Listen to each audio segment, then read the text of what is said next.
whole squad on the mission, you got to listen. We PoPolitickin, it's so dope when it kick in. You can get in where you fit in. We straight PoPolitickin, the whole squad on the mission, you got to listen. You know what this is when we PoPolitickin. My money long like division, I proposition to put a fist in. We straight PoPolitickin. Hey yo, I rise like the sun in the east, running the streets. Same people that was coming in peace, some in the beast on the microphone. It's never a long and hard task. For God, I'm gon' smash they blog and podcast. Introduction to journalism 101 with Pharaoh PoPolitickin, about where I'm from and what I do. What's up? It gotta be good. Interviewing everybody, you know they probably could. Take all the blood, sweat, and tears, working all them years, putting in 10,000 hours. It empowers careers. From the Baby and Megan Thee Stallion to Yo Gotti, high as a kite, jet life, currency in the party. With MC Light, J Prince said I rap a lot. Super Saiyan Black Kakarot with a Macintosh laptop in my Apple Watch, smoking Fraggle Rocks. 4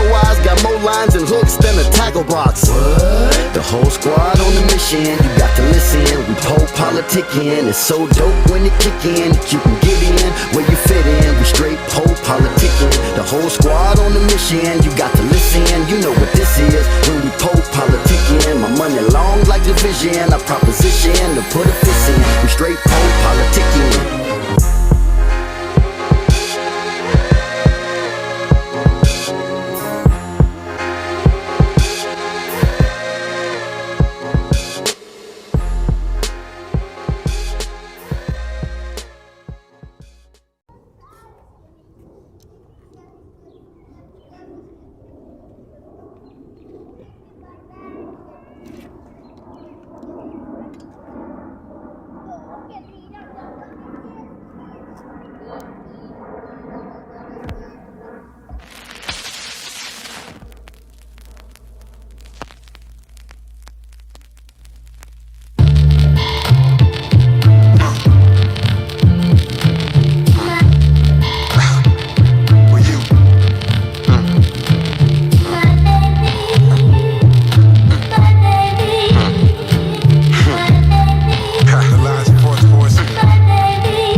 Then Priscilla died and had all the tears built up.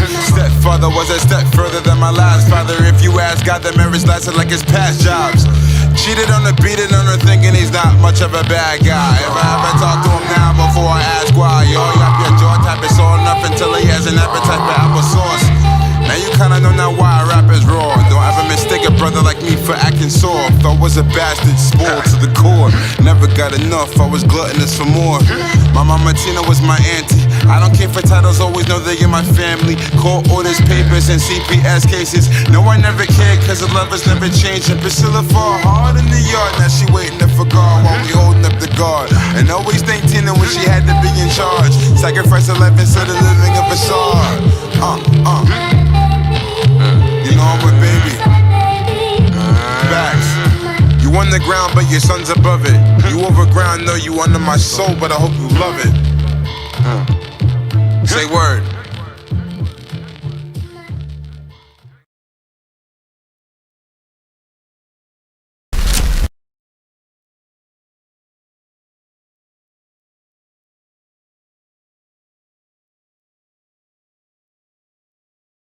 Might as well let the hair out. You over here trying to floss on me and shit. I see you. All right. Welcome back to PoPolitickin.com, your home for self-help meets hip-hop. Check us out on YouTube, Twitch, Spotify, Apple, wherever you listen to podcasts. 1212 and place to be with AWOL Da Mindwriter. How you doing, bro?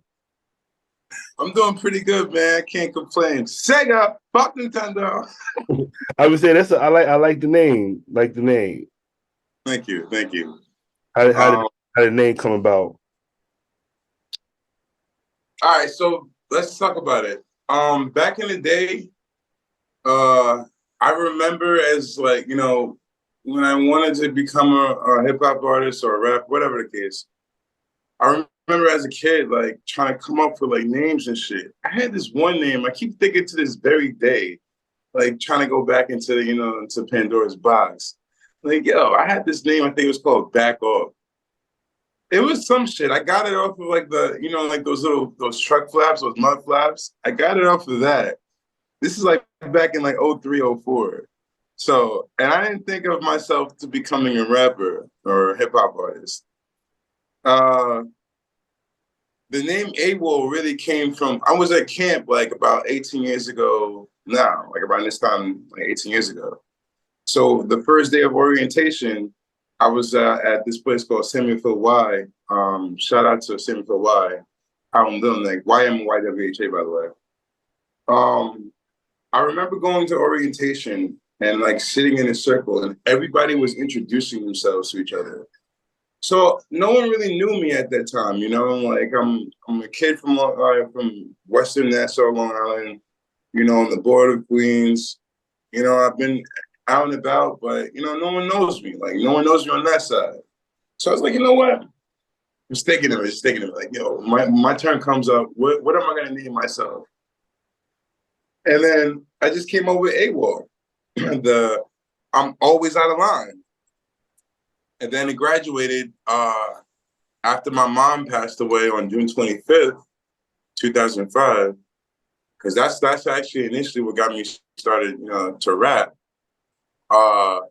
It went from the always out of line, the Mindwriter, to the aggressive writer out of line, the Mindwriter. Okay.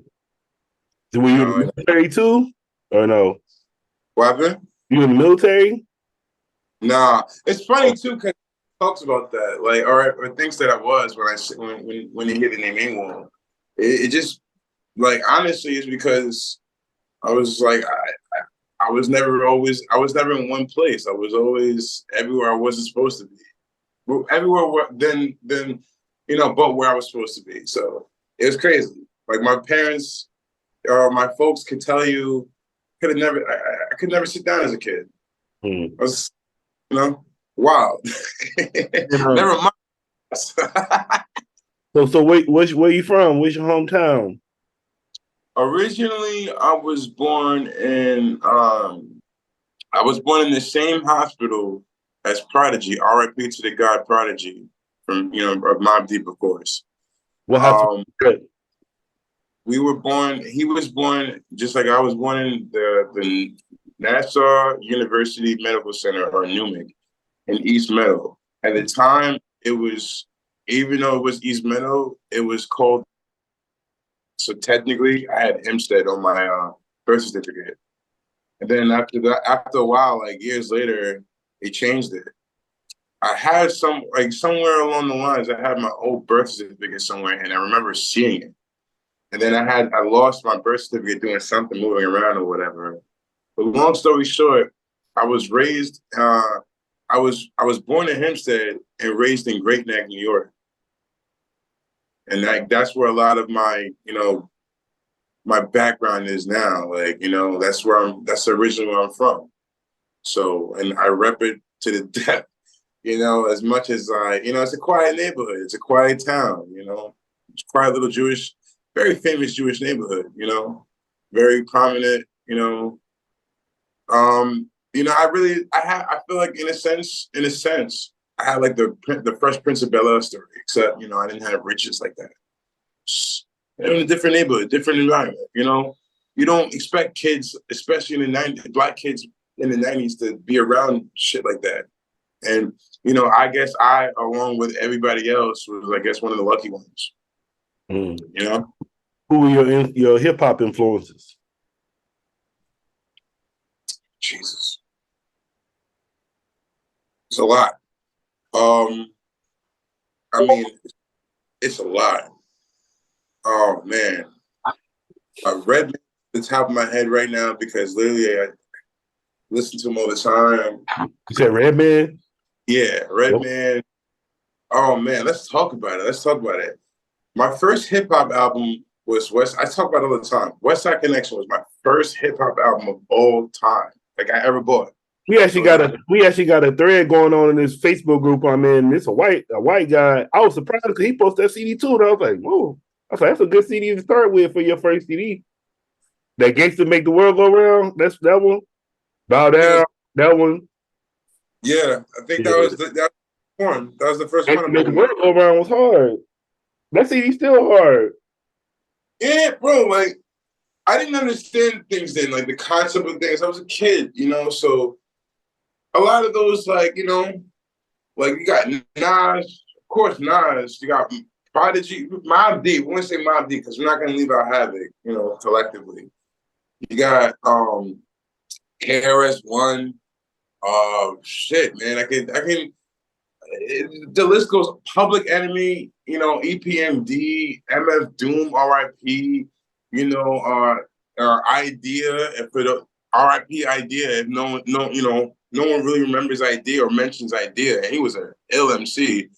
You know, there's a lot of people, man. LP from, you know, Def Jux or AKA Running Jewels, you know, Cold Flow, DJ Premier. I can name producers, MCs, really just anything. From old school legends to new school legends to the founders of this shit to the people that don't even have a name but have literally done their contributions in hip hop. Those are my and that's my inspiration. Graffiti writers are my inspiration. B-boys are my inspiration. Hip hop is my inspiration. So what made you, I guess, go from a fan to a, you know, in the game? What made you switch over? I was always fascinated in music. You know, I had daydreams as a kid, you know, as a child, as a toddler. Not toddler, excuse me.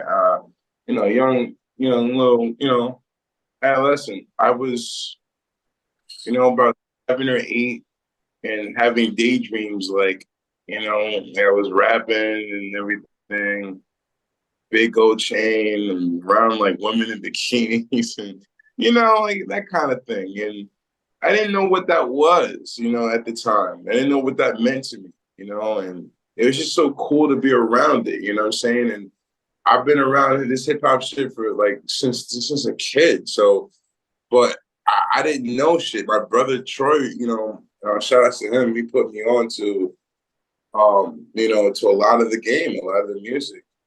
And I feel like just witnessing that, I'm like, yeah, I want to become a rapper. I want to do this. I want to do that. But it was always I didn't have the confidence because I felt like I just didn't have the swag, you know, I didn't have the vocabulary, you know, things of that nature. This shit takes a lot. And I guess one day, you know, because I was really, in 2004, so this is like middle school years, like 8th grade, I had gotten Tony Hawk's Underground for like PlayStation 2. And I remember, you know what I'm saying? And that was and I'm a gamer. Oh, we can talk about that too. I'm a gamer too. Yo, shout out to the gamers, man, in the room, man. Shout out to because if it weren't for the gamers, where would we be? You know what I mean? I wouldn't be here talking about this shit. But yeah, like I was playing Tony Hawk's Underground, and I remember the first song I heard playing this shit was Iron Galaxy from Cannibal Ox, another one of my big inspirations. It's Cannibal Ox, because that's what got me into that shit. Cannibal Ox literally introduced me into Cannibal Ox and LP literally introduced me to underground hip hop. Introduced me like the whole red carpet. I remember like listening to Iron Galaxy and I'm mesmerized. What the fuck is this?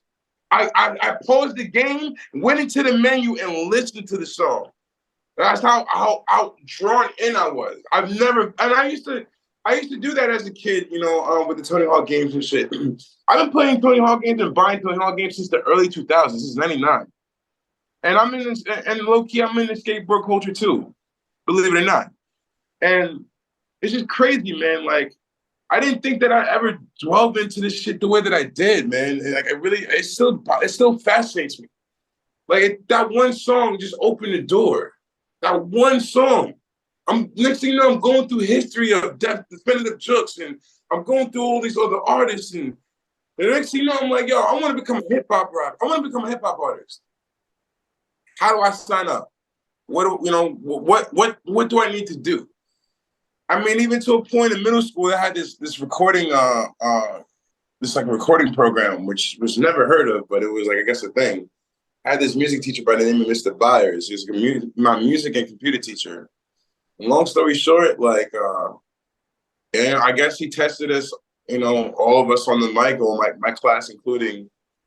And I guess I didn't have it, but I didn't have it. I used to freestyle. I didn't really have confidence, man. I just didn't have much confidence. I didn't believe in myself.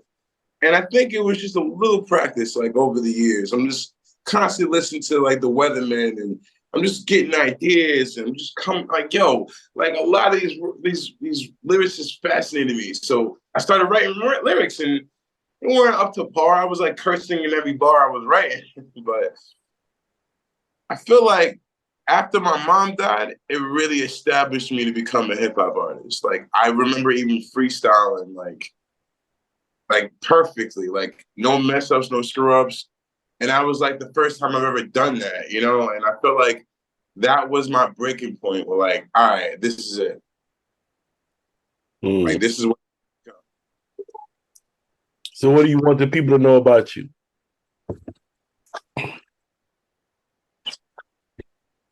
Wait, say that one more time? Sorry. I said, what do you want the people to know about you? All right, simple. I'm just a regular guy who lives a misadventurous life.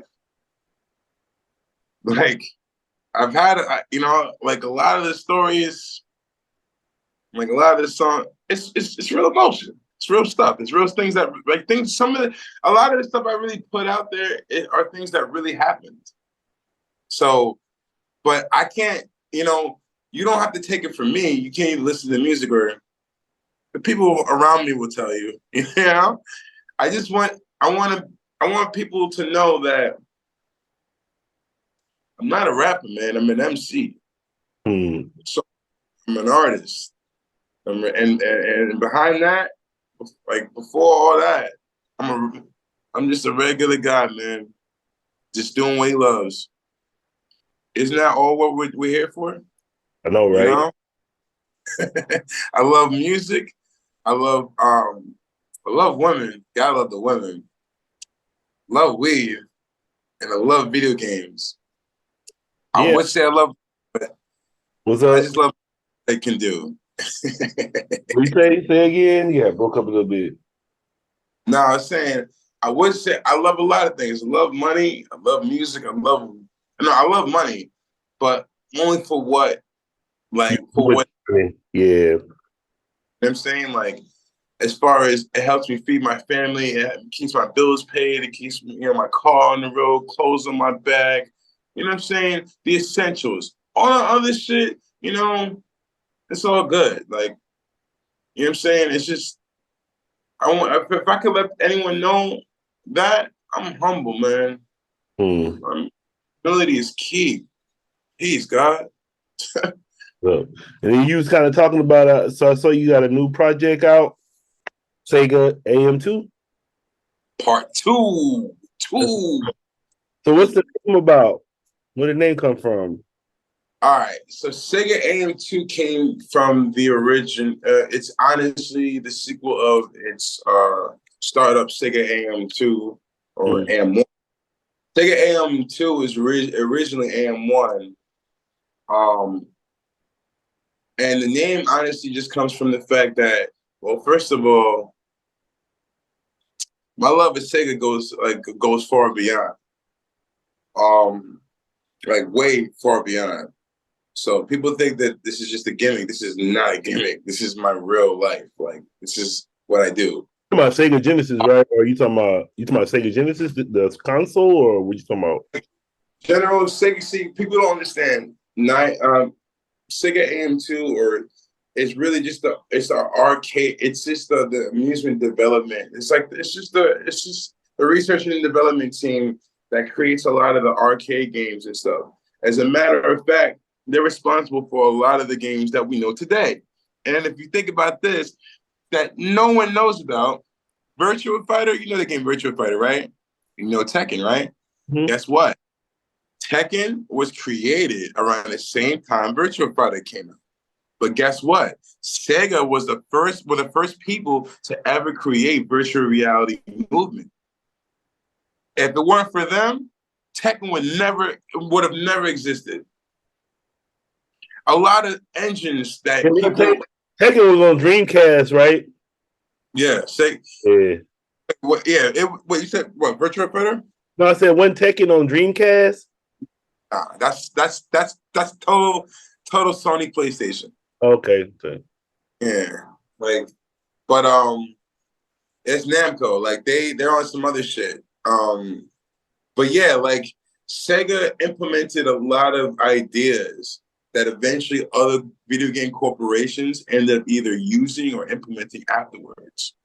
So like that's why I like low key say that, yo, like don't ever underestimate the power of Sega. Sega started a lot of shit, a lot of stuff, a lot of games, a lot of things. There were a lot of monumental things that happened because of Sega. And you know, even though like I'm always Sega fuck Nintendo. I mean, it's just jokes, but at the end of the day, Sega did again. We started a lot of shit, man. So going back into the question, Sega AM2 it's just the arcade version. It's like, what I've known to be most. Like when I would go into the arcades and shit, and I would try these games out, and it was drawn to me, and I felt like I needed like a project that not just only stood out like as who I was, but just defined like what I rap about, like what who I am, like collectively. You know what I mean? So Sega AM2, it's a story really about my childhood and my life on, like like from my starting point to my growth now. That was the first project. The second one was establishing, which is crazy because I didn't think that, it was a lot of twists and turn of events that happened in the project, into the album, for the part two. There's a lot of things that happened, I got into a car accident, a near fatal car accident, I was, riding around with unknowingly a drunk driver and crashes through a tree at 125 miles an hour. Mm. And if you see on the cover, the scar on my face is just basically a representation of what I went through. It's a stamp. Like my stamp of, not my stamp of approval, but my stamp of like, I guess, authenticity. Like, this is me, Like, I went through life as well as death and came back to life for this record. So much that I even rehearsed NBA Jam out of my coma. What do you mean by that? Like this record, like this album meant a lot to me. Like I was in the process of like, completing it. And then not completing, I was like halfway done with the project, with the album. And then I get into the car accident. And then, it's like in between that, like, I almost felt like I either wasn't going to rap anymore or I couldn't rap anymore. And this might be the end of my road. It was a lot of pain and suffering with that record, man. And I feel like this album in general, like, defines like who I am, and just, I guess you could just say my spiritual and my musical growth. We You know what I mean? Yeah, I'm saying, what kind of injuries did you sustain? I went through the windshield and I got a scar on my face. I lost my spleen. Yeah. I got a metal leg. I got pins in my ankle. All kinds of shit. And that, mind you, I also got a pin in my left hand. When 2 days after the accident, I was literally sitting in the hospital bed, and I remember like looking at my hand. My hands were popped up and wrapped up, like wondering what's going on. Like, why does my hand hurt so bad?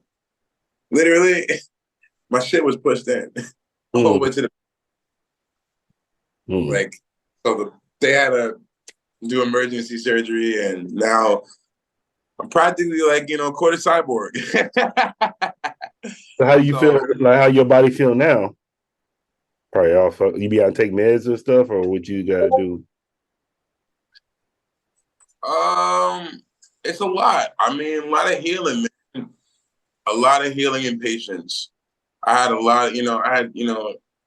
I had some real like real solid, definite, people that held me down and took care of me and assisted me during my time of like, like honestly, my ladies that I want to shout out or that helped me so much is my best friend Nick and my fashion stylist Nikki Sapienza and my homegirl Alicia Gamble, because if it weren't for those two and the incredible doctors and everyone else that was involved, I wouldn't have been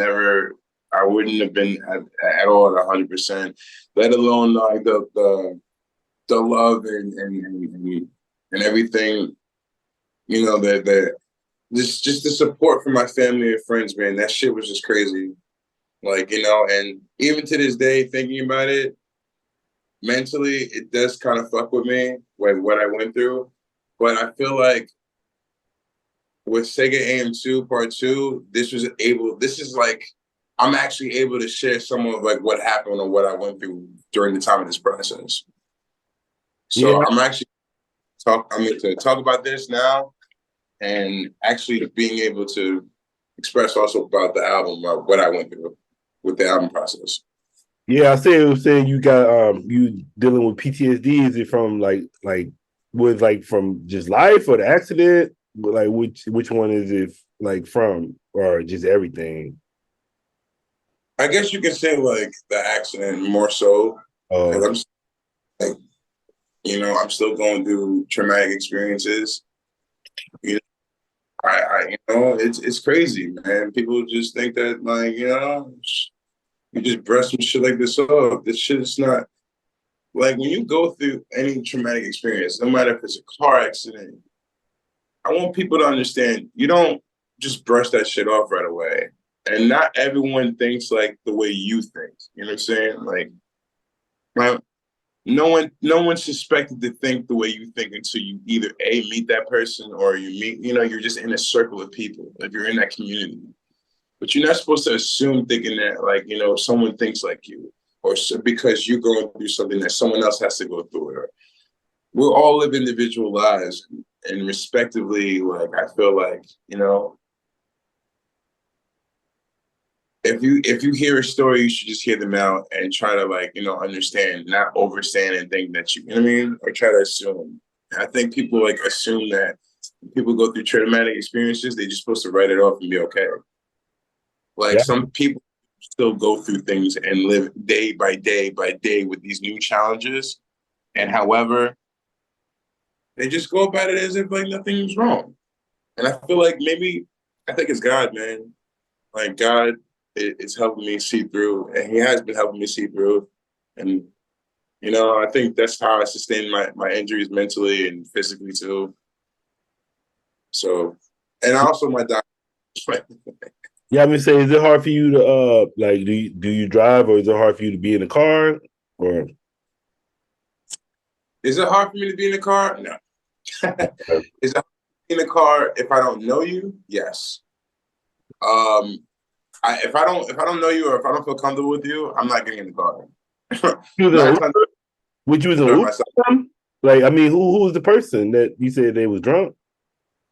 He wasn't an Uber at all. He was just my neighbor, man, giving me a ride. What happened to him? Is he okay? I mean, he's all right.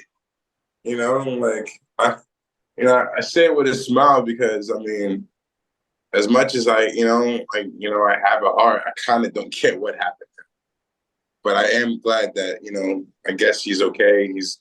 He made it home to his daughter, never mind, like all the bullshit, as long as you made it home, I guess, and I think that's what matters, man. Like, it's still like, at the same time, no matter if you make it home, I feel like you still should own some kind of responsibility, you know what I mean?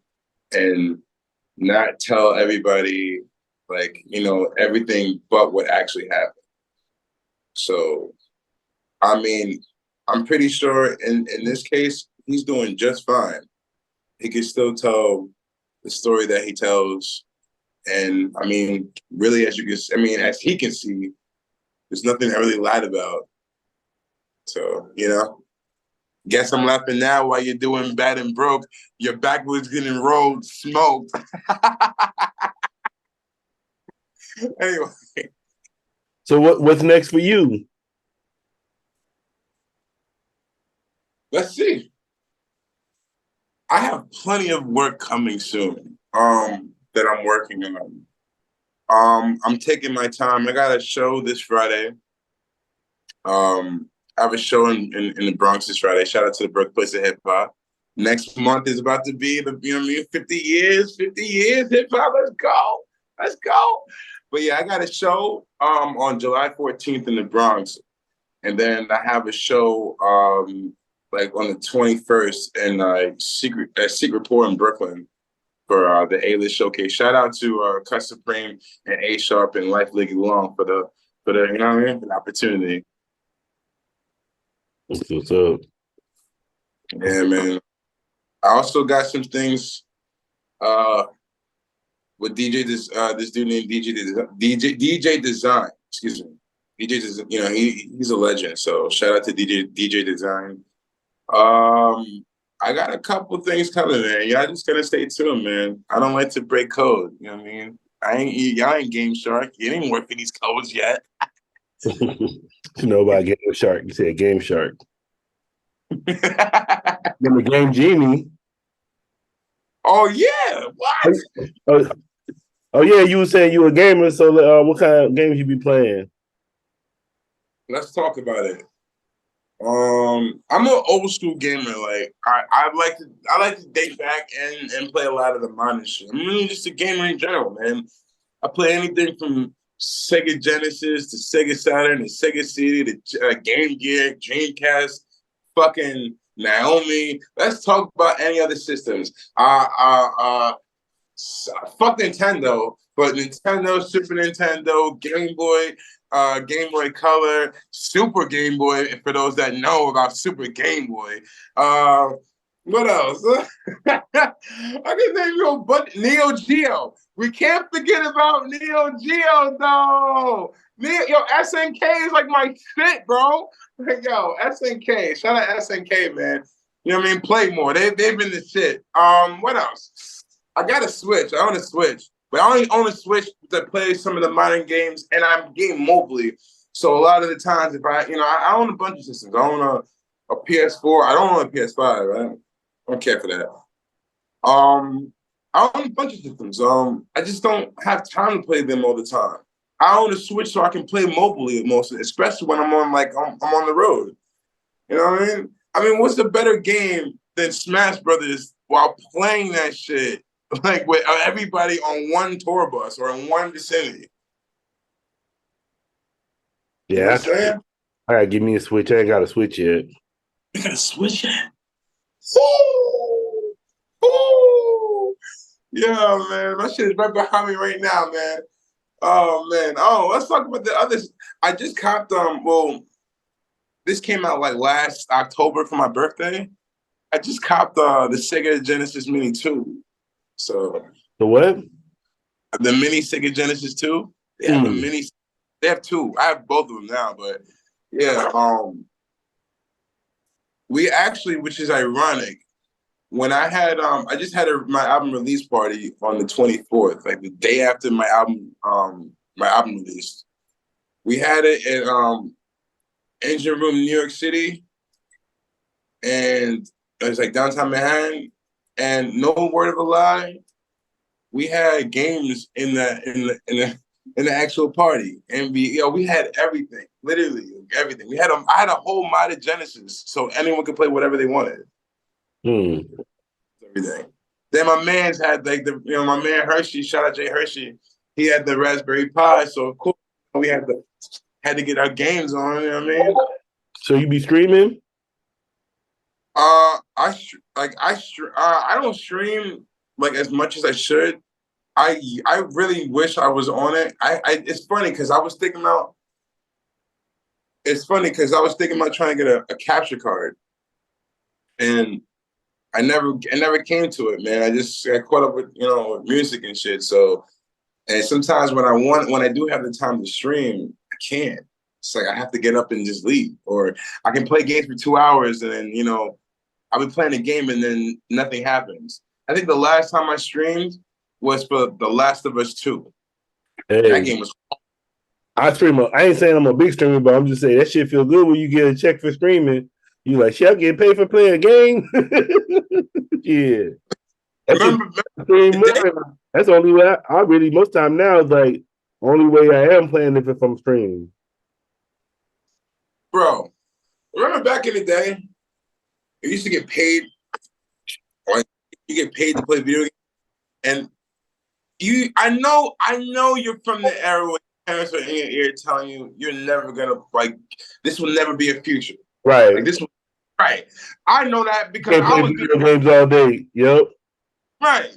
So there's no future in video games. I remember my mom, RIP, man, before she died, she told me, she was like, she was giving me options. Like, now they have jobs where you can become a video game tester. You like playing video games, right? And I remember back in the day, she used to tell me, like, all you do is play video games. You know what I mean? You can't play video games forever, boy. You have to go to school, go to work and find a job. This is me at like 6, 7, 8. She's telling me this. And then all of a sudden, when that became a popularity with video game testing, I was like probably around 12, 13. And she's telling me this shit now. It's funny how the fucking the switch real quick, huh? Yo, you were not saying that shit in the 90s. Now you want to say this shit? Heck, yo, I love you, man. R.I.P., man. R.I.P., mama. I love you. But yeah, you know what I mean? It used to fuck with me. It still fucks with me. You get paid to game. But even now, you don't even get paid as much as you do to test a game as you would to stream. To stream a game, 10 bands for that's crazy. What's that dude's name? Sinai, whatever his name is, Kai Sinai or whatever. Yeah, Kai Sin. Yeah, he was a streaming gamer, or I believe so, right? Am I wrong? He started like that, yeah. Like that, right? Yeah. And then he became famous for everything else. Yeah. This nigga's making bread right now, man. He's chilling. This nigga I just saw some shit on World Star. This nigga blew up like fireworks in his crib. I would have never done that. But I guess you get paid for streaming, so it's a nice check. I would love that check. If your crib big enough, you can do that shit. Shit. Depending how big your crib is. I mean, I think I got a big enough crib. But I will say, what would you like to say to your fans and supporters? Yo, I would like to say to all my fans, my supporters, all my beloved, thank you for supporting me and my team. My guys and I work really hard, to provide the best music, the best things that not money can buy, but, that we could offer as human beings. So please, continue to support us as we'll try to support you in your Audible candy, and just check us out. Keep checking us out, man. There's a lot of big surprises coming, guys. I promise you, man. It's Sega 2023. You know what I'm saying? No games. And just peace, man. Just stay true and stay easy, man.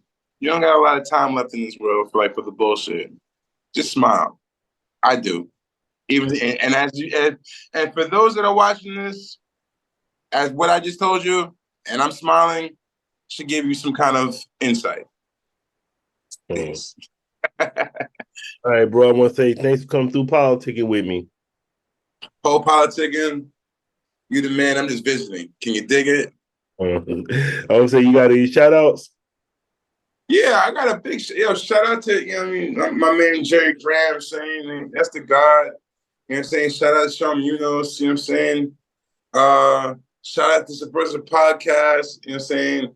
Shout out, I already shout out Nikki. Shout out my you know what I'm saying, Michelle, my sweetheart.